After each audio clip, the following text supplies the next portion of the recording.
Các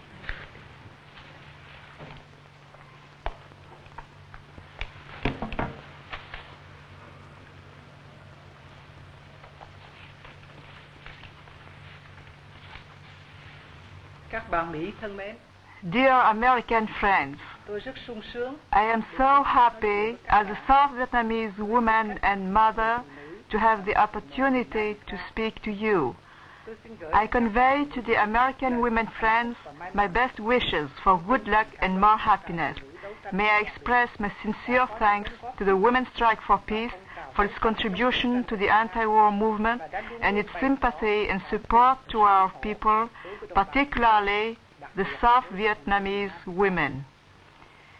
Together with us, you certainly share the same anxiety about how to put a rapid end to the war in Vietnam, so that our sons, our husbands, may return home quickly and live a normal life, and that the friendship between the peoples of Vietnam and the United States be built on a fair and equal basis. As for us, South Vietnamese women, our aspirations for peace are all the more ardent, as for over 25 consecutive years now, our compatriots, we women included, have never enjoyed a single day of peace. Let me tell you that in my own family, several members have been killed, while some others are still jailed by the Saigon regime. I myself have had no much time to live with my husband and my children. The moments my son and daughter were allowed to be at my side have become so rare, and therefore so precious to them. American administrations have for over 10 years not ceased explaining to you that the presence of American GIs and weapons in South Vietnam is designed to help the South Vietnamese people resist communist aggression and defend freedom for the South Vietnamese people, or ensure the safety of the United States and the free world. But facts have pointed out that all the above allegations are sheer lies. Successive American administrations since 1965 to date have dropped over South Vietnam a stretch of land smaller than Washington State or little bigger than Florida, an enormous quantity of bombs which equals nearly 10 million tons and corresponds to 700 times the atomic bomb dropped on Hiroshima. The American government has sent to South Vietnam more than 500,000 American troops and those of the so-called allies of the United States, in the ratio of 1 soldier of the free world to every 50 South Vietnamese.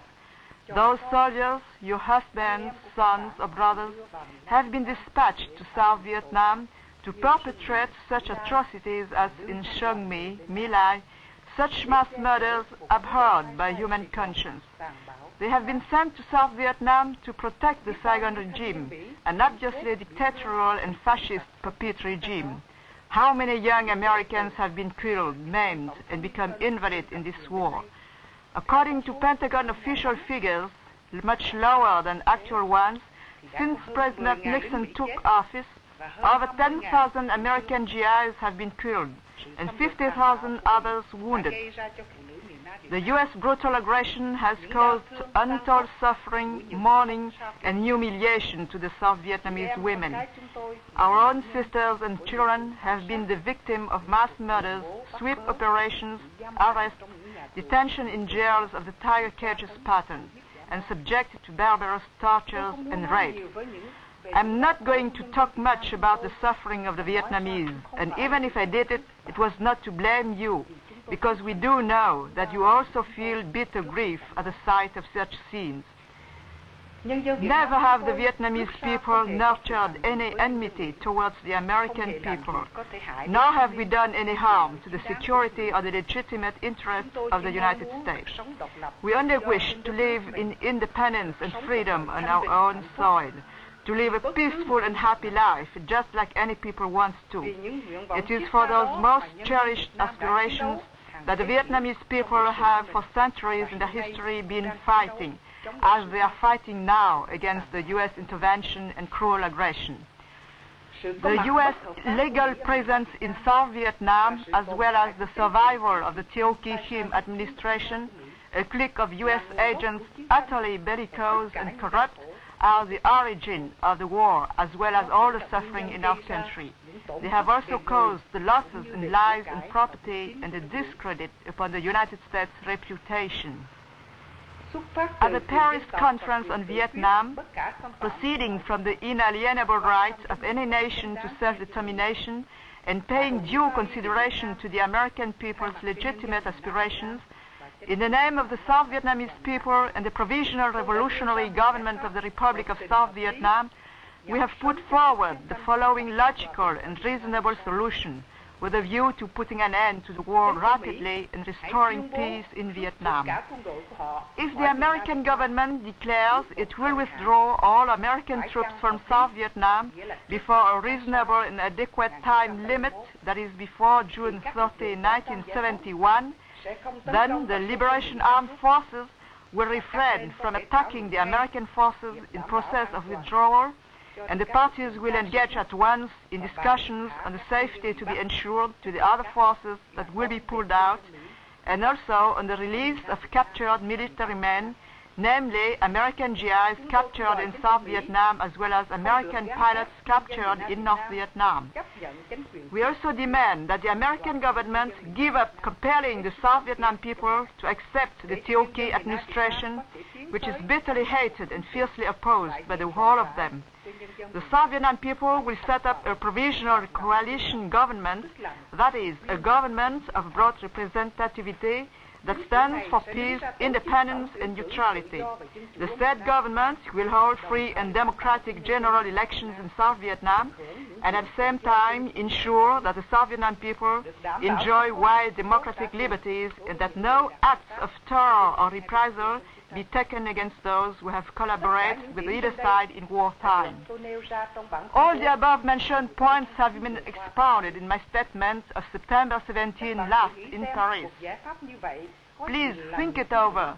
Does such a solution humiliate the United States in any way or compel it to surrender? Instead, it is precisely the way for the United States to put an end in safety and with dignity to the most protracted and unpopular war in the history of the United States.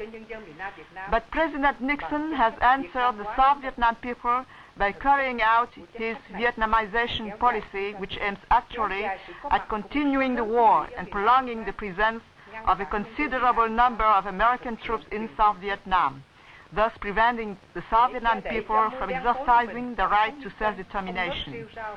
On October 7 last, campaigning for the coming elections and taking advantage of the American people's desire for peace, Mr. Nixon put forward such things as a ceasefire in place without preconditions, the release of prisoners of war, an international conference, etc.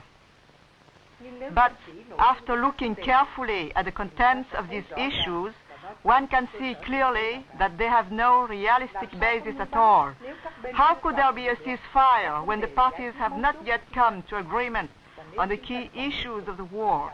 And how can captured military men be released if the war is being carried on? It is obvious that President Nixon's proposals are not intended to put an end to the war, but simply aim at legalizing the U.S. presence in South Vietnam, so that the United States can continue using its agents TOK to kill the South Vietnam people. It is the peace plan we have set forth that constitutes genuinely a basis for the correct settlement of the South Vietnam problem in response to the aspirations for peace of the Vietnamese people, and also in conformity, I'm sure, with the desire for peace of the peoples in the United States and the world. Dear friends, I do believe that you really understand the things I have just presented, because the women are most sensitive. Now, please take the place of the Vietnamese mothers and wives who are faced by the sight of their homeland devastated each day by thousands of tons of bombs, and who undergo themselves unspeakable suffering and hardship, together with their relatives and dear ones. I am sure that you will do just the same as we are doing now.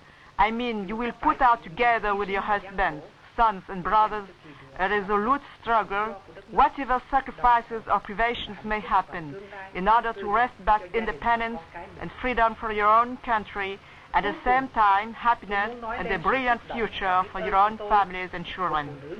Finally, let me tell you my own emotion, my own gratitude, and that of the South Vietnamese women for you, dear American women, who have been struggling and are struggling valiantly against the war the U.S. government is waging in Vietnam.